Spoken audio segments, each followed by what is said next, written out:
Bumaba ang bilang ng mga Pilipinong walang trabaho noong Disyembre 2024. Ayon sa Philippine Statistics Authority, tiniyak naman ng pamahalaan na patuloy na tututukan ang pagpapalago ng ekonomiya at pagbibigay ng mas maraming oportunidad sa mga Pilipino.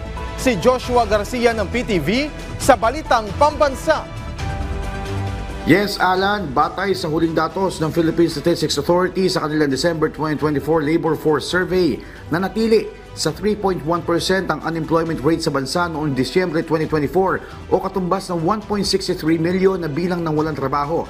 Mas mababa ito kumpara sa 1.66 million o 3.2% na naitala noong nakaraang November 2024, habang tumaas ng bahagya ang employment rate sa 96.9%.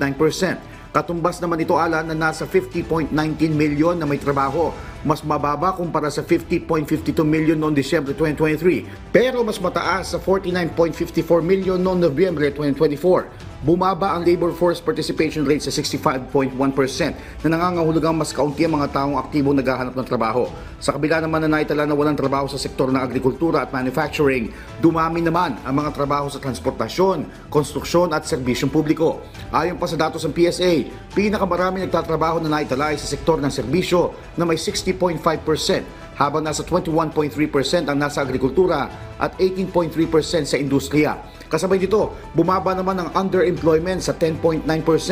Kaugnay nito, patuloy na tinututukan ng pamahalaan ang takbo ng ekonomiya para mas mapabuti pa ang pagbibigay ng oportunidad sa mga manggagawang Pilipino na magkaroon ng maayos at kalidad na trabaho. At yan muna ang mga pinakuling balita. Balik sa iyo, Alan. Maraming salamat, Joshua Garcia ng PTV.